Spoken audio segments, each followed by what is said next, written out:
It is time for another edition of Litter Media Live, the daily edition in which we give you the latest on what's going on around our communities across the Scioto Valley and beyond. Because today we're going to throw a little state news in. Yes, we are. Too. Yes, so we are. We've got that and more coming your way here shortly. I'm Dan Ramey. I'm Aaron Glandon. Yes, he is. And we're off center, aren't we? Do I need to go this way a little bit? Yeah, maybe a little bit. Okay, there we go. That We looks match, better. though. Sort of. Yeah, we do sort of match. Because I don't say media. Yeah, you don't and have I don't have the media, Nike yeah. swoosh Yeah, or the American flag. You got too much hair. So I have just the right amount of hair. I wish I could say that too. Good to have you with us. Yesterday I was on assignment up in Columbus and got back in time for our National Day of Prayer interview that we shared. But yesterday I was at the Ohio High School Athletic Association. So we'll explain what's going on there coming up shortly. What'd they feed you? It was pizza. I had some pizza and salad. Okay. Because last year it was Olive Garden, wasn't it? I can't remember if it was last year or the year before. I think it was last year. Were you with us last year? Yes. Okay. Then, yeah, I think it was. And it was Olive Garden because I had some. Yeah. I think the year before might have been Panera Bread, something like that. Okay. But yesterday it was pizza, which came from right down the road. So they like Italian food at the OHSAA. Yeah, they do. And some of them represent that they like to eat. Many of the sports writers and media personnel that were there yesterday also represent that we eat way too much. All right, so coming up in just a moment, we'll get you caught up to date with news. But first, let's tell you about this. The forecast. We had a little bit of rain yesterday. In fact, we had almost an inch of rain in the Ramey rain gauge this morning as I rolled out of bed. And then here's what we're dealing with. Some partly sunny skies today, and we'll have temperatures only around 57 degrees for a high. As we jump into tomorrow, very similar. 57 again, so we'll be stuck in this pattern for a while. Temperatures in the 60s again for Friday. And when I say the 60s, talking the low 60s for you there. But right now we're dealing with just some cooler weather. It's going to warm up. Believe me, it'll be here. And next thing you know, people will be saying, when's it going to cool off? Yeah. That's usually how it goes. So Right now it feels pretty good. I'm not going to take the time we have right now in the 70s and 60s for granted. yeah. I'm fine with this as long as the wind doesn't kick up. And then the wind chill, or as the rotund one, Chip Arledge used to say, the wimp chill factor kicks in because then it just gets colder. The old feels like temperature, you'll see on your smartphone app, it says it's 65 degrees out, but it feels like it's 43. That's when I don't go outside. Enjoyable. Yeah. All right, coming up in just a moment, to look at news, which we'll start with election results. Details coming up. Accurate Heating, Cooling, and Plumbing, your trusted comfort advisor. No doubt your thermostat's getting worked out a little bit here and there this cold, and then next thing you know, it turns warm, and then there's a cold snap again. But if that is not working for you in your home or your business, give Accurate a call. Click on this ad anywhere you see it at littermedia.com, and it will take you right to their website. That is AccurateHVAC.com. They are your trusted comfort advisor. Accurate Heating, Cooling, and Plumbing. At Tomlinson Insurance, we've been protecting families, farms, and businesses since 1853. From auto, home, farm, life, or health, we tailor coverage that fits your world with multiple carriers to meet your insurance needs. Real people, real service, local agents who can answer the phone and care when it matters most. Tomlinson Insurance. Let our history be your future. Call or stop by today.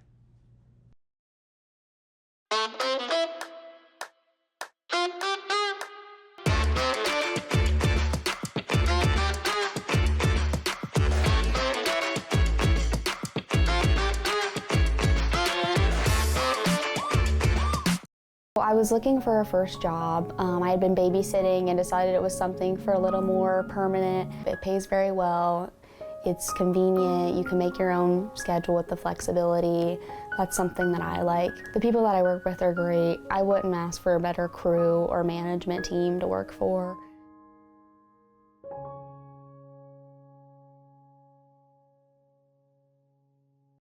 Introducing the Petland Litter Media Pet of the Week. We want to put your pet in the spotlight. Pets with paws to pets with fins. If they gallop, crawl, or slither, play fetch, or simply curl up and snuggle. Send us a photo of your pet and we'll announce a new pet each week. And one pet will be crowned Pet of the Year. To nominate your pet, visit littermedia.com. Click on Pet of the Week. Tell us about your pet and be sure to include a photo. Watch Litter Media Live each Thursday for the announcement of the Petland Litter Media Pet of the Week. No purchase necessary. Contest applications must be from Ohio residents and at least 18 years old.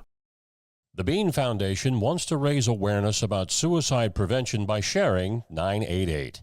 Trained crisis counselors are available to talk 24/7, 365 days a year.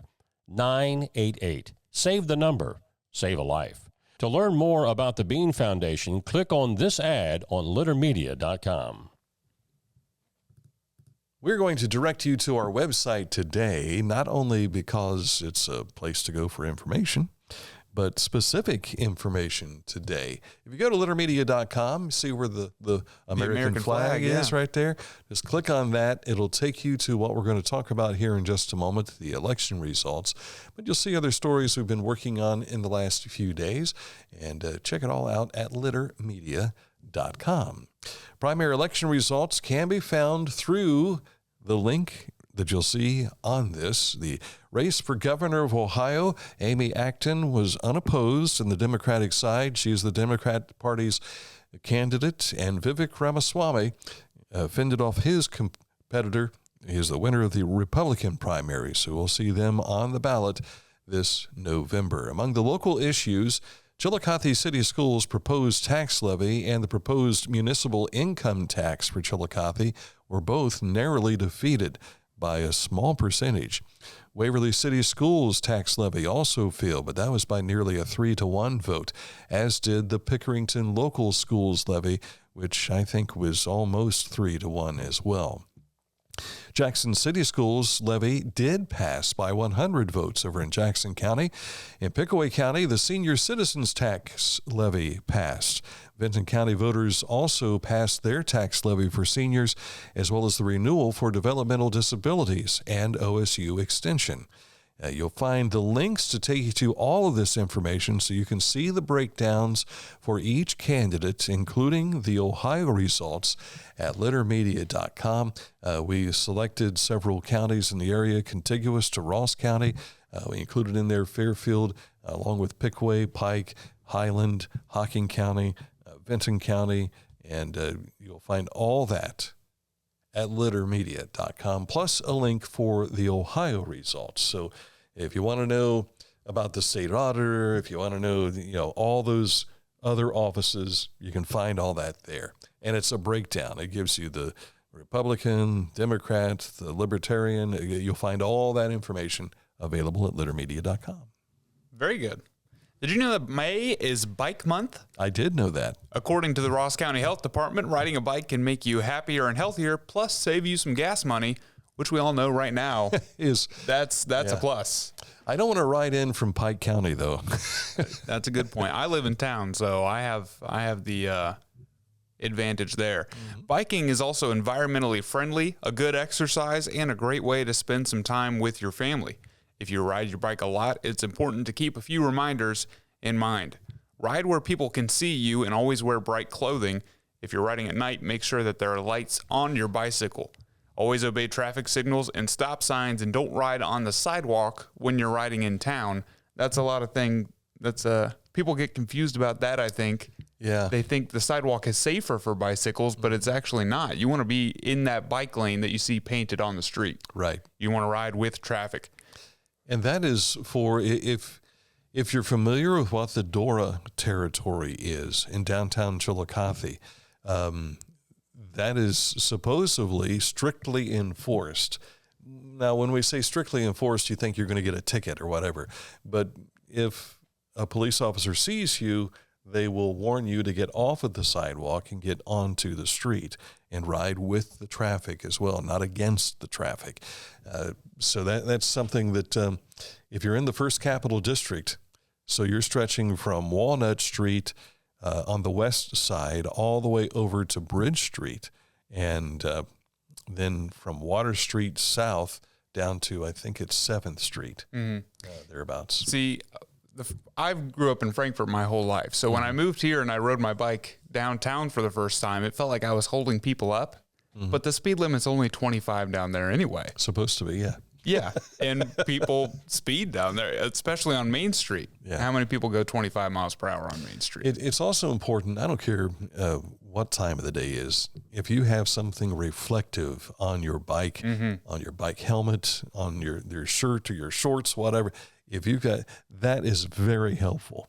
Now, when I was 7 and 8 years old, hopping on my bike and going and doing whatever I wanted to do, I'm in the pre-bike helmet era, you know, but now because we have far more vehicles on the roadways these days, it's good to protect that noggin and be watching, because soon I'm sure the Ohio Department of Transportation usually gets together with certain organizations locally and distributes bike helmets for free.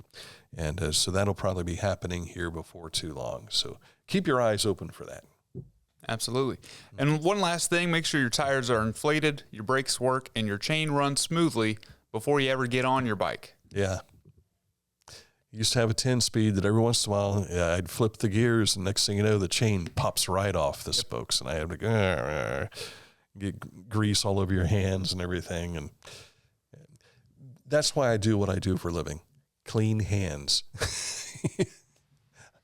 I hate messy hands.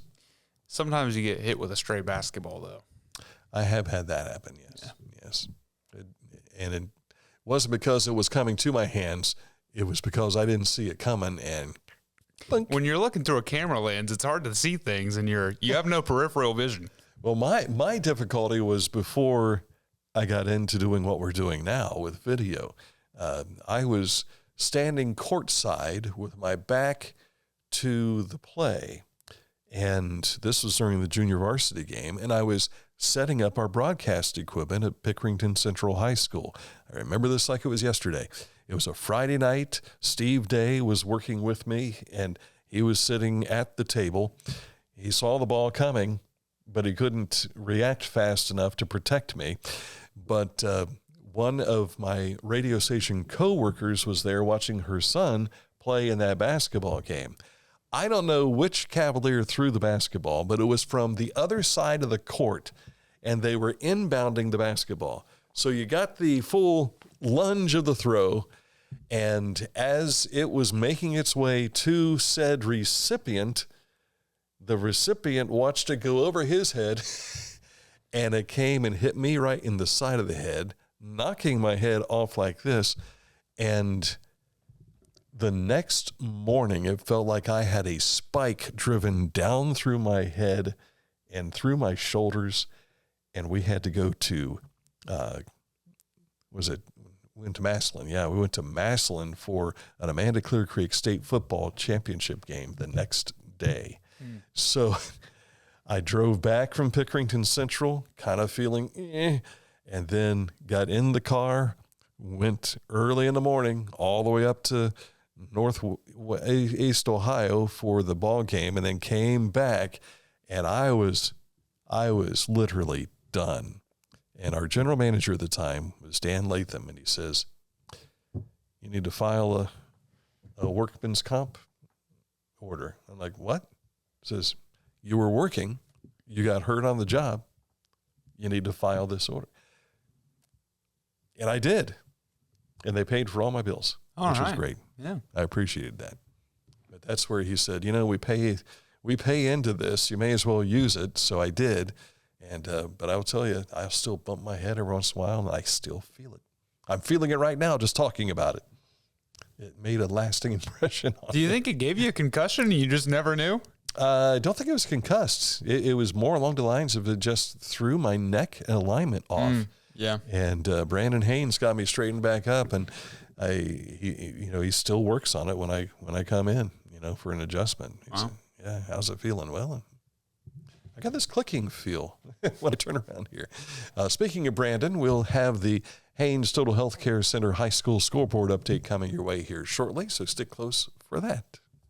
pain was interfering with Tiffany's active lifestyle. Same-day hip replacement at the Adina Orthopedic and Spine Institute got her back to the community she calls home.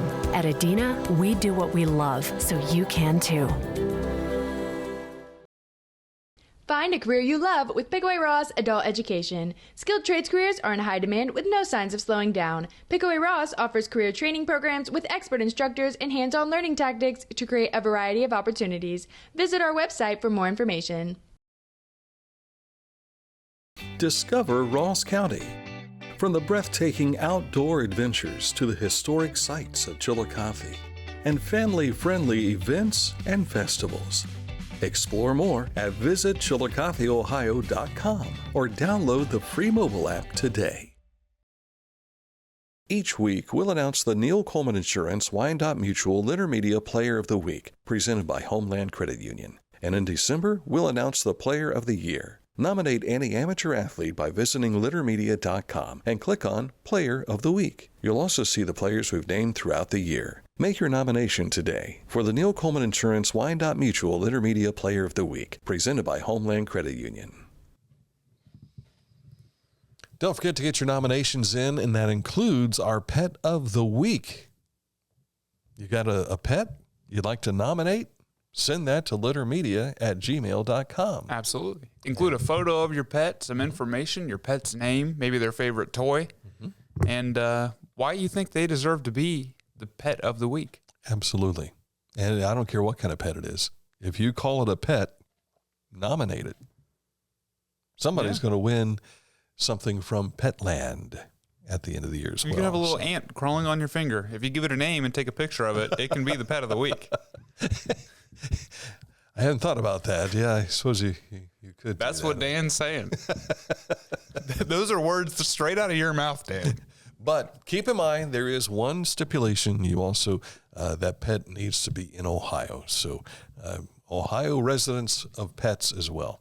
So, or Ohio pets who are Ohio residents are eligible. So we'll throw that out there too. Yes. All right. Coming up in a moment, we'll have more details that you'll be able to hear about the Petland Litter Media Pet of the Week. Stick close for that. Right now, though, it's time for the Haynes Total Healthcare Center High School Scoreboard, available at littermedia.com. Waverly Tennis won its 9th SOC championship. That's 9 consecutive. Way to go, fellas. Good job on that. Congratulations. The SOC tennis matches for the postseason were to get underway yesterday. Not sure if they got interrupted by rain or not. Have not seen any results on this just as yet.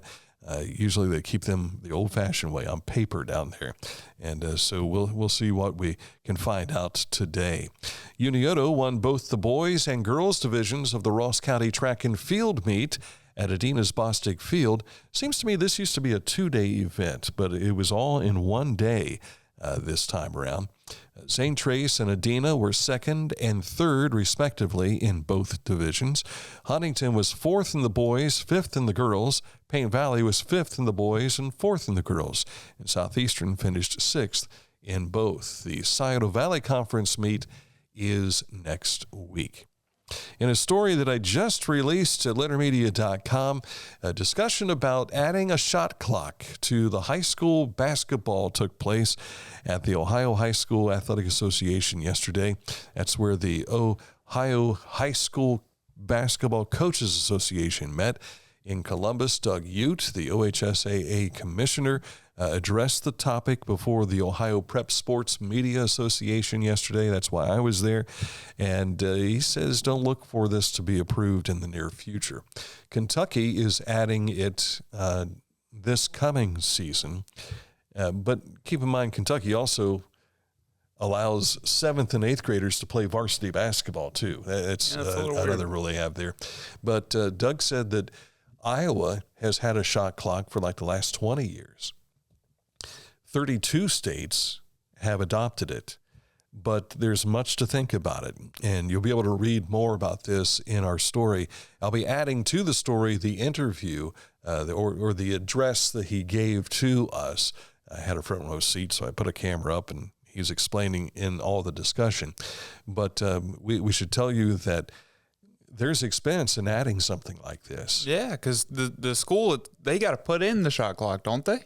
Installation has to take place, and if the OHSAA adopts it, then you are required to have it.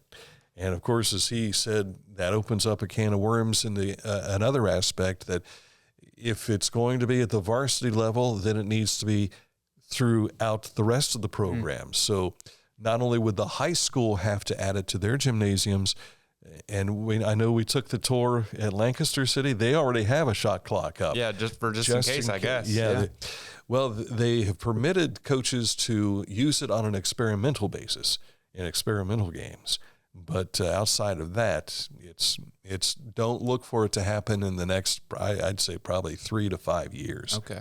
It'll be a while, because so many schools, as we talked about with the levies that didn't pass yesterday, they're already under a crunch for financial circumstances. But one of the things about adding a shot clock, it could be anywhere from $4,000 to $10,000 in expense. Yeah. And then you have to add one more person to your staff for running it. So you have to have someone who is reliable to know how to run the shot clock when it needs to start again. He used the example in our discussion about he knows the fellow that runs the shot clock for Ohio State games. And he said, you could always tell whenever there's a Sunday game, we can expect to see this guy get some camera time on CBS. And he said there's always something that happens with that shot clock. So imagine that happening all across Ohio, and there's going to be a learning curve. Yeah, certainly. We don't need that. Yes, and it would just simply delay games. What if you have a 1 or 2 point contest and something happens with the shot clock because someone doesn't know how to run it? Right. You know? Here's my opinion. Is high school basketball not fun to watch? It's one of the most fun sports to watch. Why do we need a shot clock? And that was his main point. He said, above all things, will it make the game better? It's not necessary, in my opinion. And you know, I use the example that there are some coaches, you know, they're very far and few between. They feel as though, hey, we already got a shot clock. It's the 8-minute period right here. Yeah. You know, if I want to use all of that, I'll use it. Now that's a lot of passing and so on and so forth. But still, there are some that don't want to mess with the game. And he also said, I don't think that we should implement it just because it's at the college level. He says, we're not in the business of training our kids to play at the college level. Right. He said such a small percentage of our kids do get to play at the next level. So let's not be in a rush to do this, he says. And he also said we have to go in alignment with the interscholastic athletic administrators.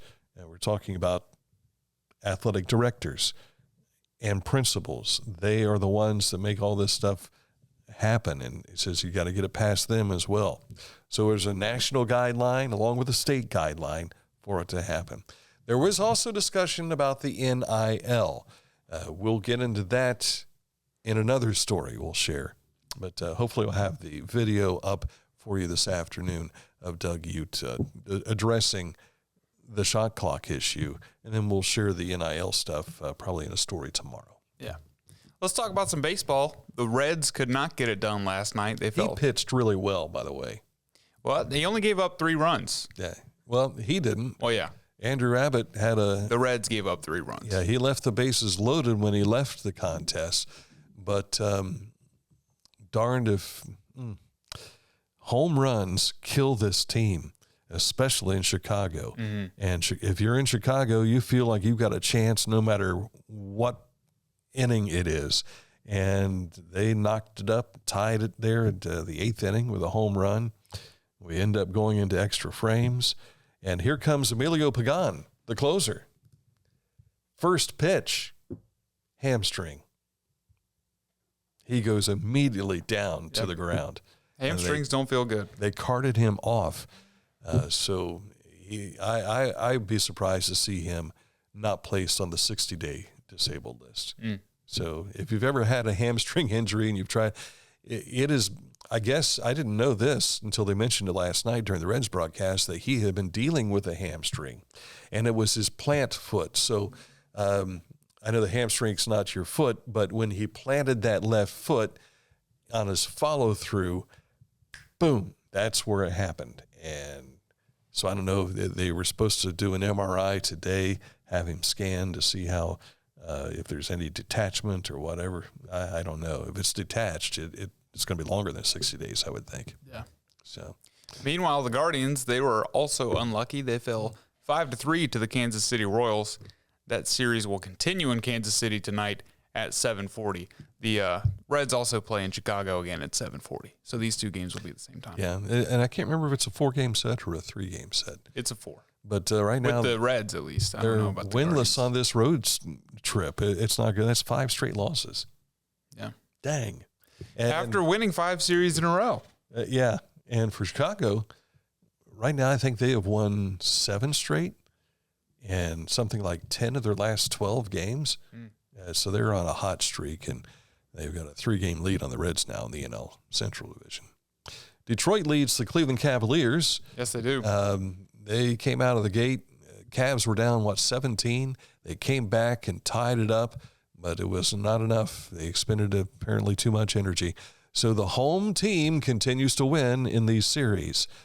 So I think the next game is also played in Detroit. It is. And then the Cleveland Cavaliers find themselves not hosting until Game 3, I think. Yeah. Game 2's tomorrow at 7 p.m. in Detroit, and then Game 3 will be in Cleveland, whenever that is. We don't know. Gotcha.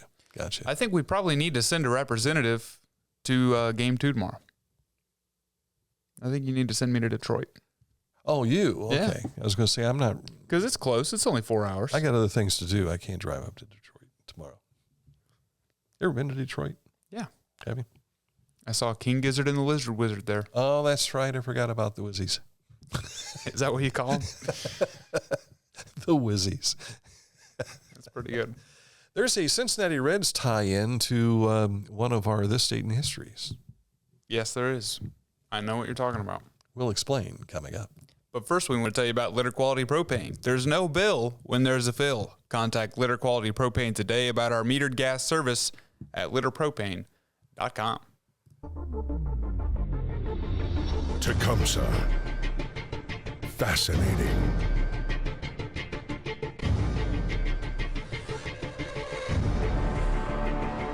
Captivating. Mesmerizing.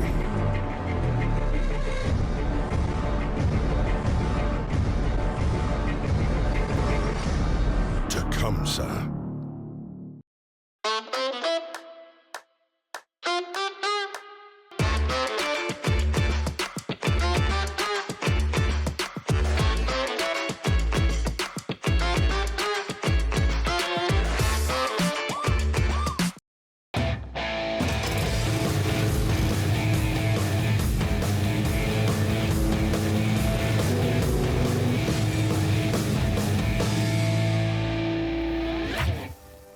Now that's one fast mower.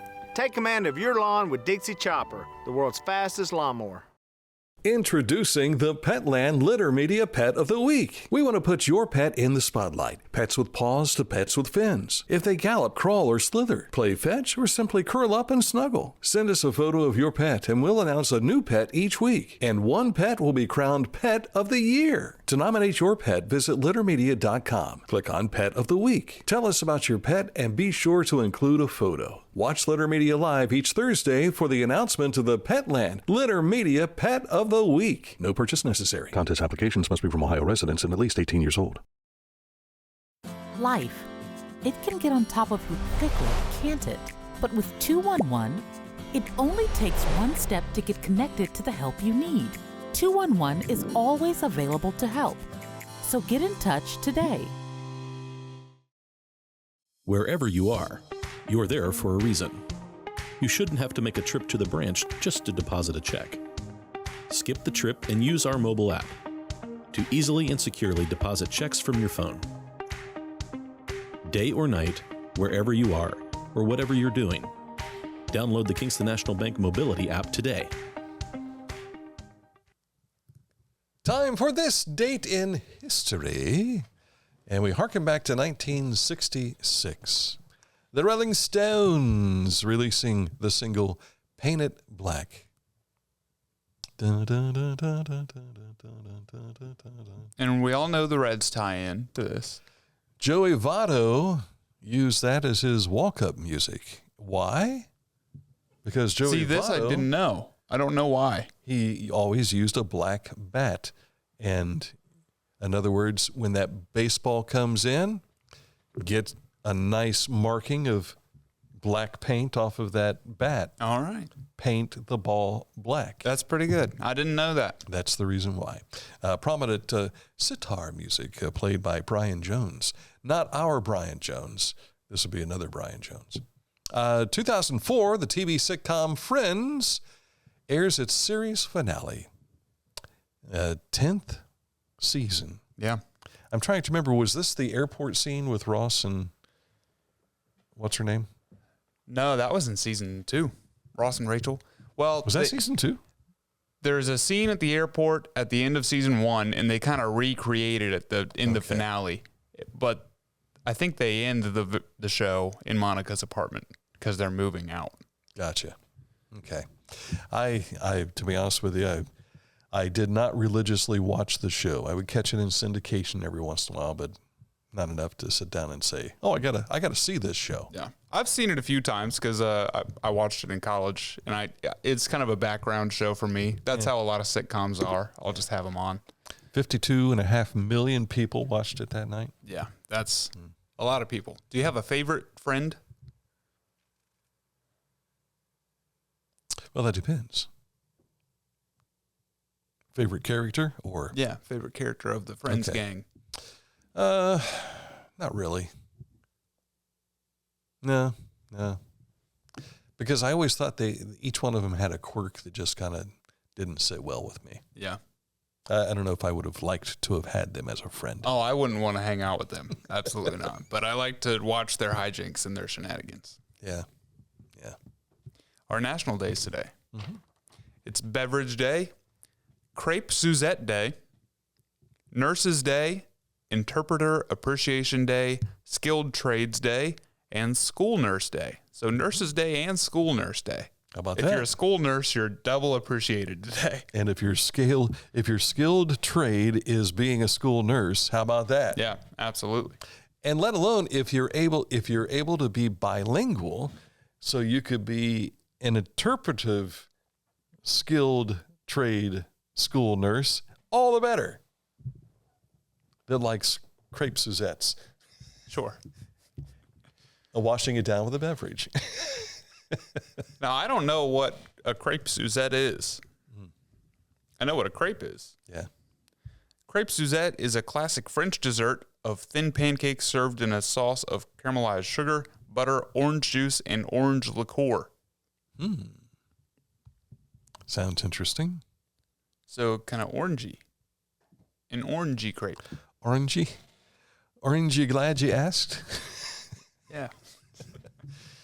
We have a walkthrough of the Ross County Humane Society's new facility. And today, we thought before the show that it was off because so was the electric at the Ross County Humane Society. Jen Thomas messaged me and she says, we're going to have to reschedule. The power's out. She says, this is in true Ross County Humane Society fashion.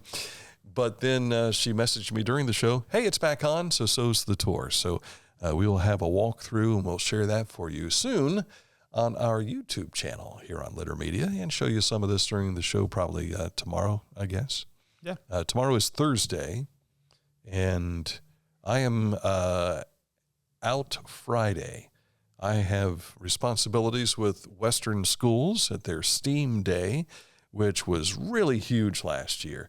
And looking for, the kids have fun doing this. I have fun going and watching the kids, but there's also things that I always wanted to do as a kid. And it's like, here's the opportunity to do it or vicariously enjoy it through these kids. Yeah. So we'll be looking forward to doing that. So you'll be on your own on Friday, but back here tomorrow. Yes. But then I'll have to leave. You'll be on news duty because I've got to run for the National Day of Prayer ceremony tomorrow. I don't like news duty, guys. We've never talked about that on the Daily Show, or about this is an off-air joke that we have. It is, yeah. And when it comes to news, he's the first one out. Yes, I don't like doing it. But we do, so we'll prepare it for you soon on Litter Media Radio. So stick close for that. All just ahead. And we'll see you soon on Litter Media.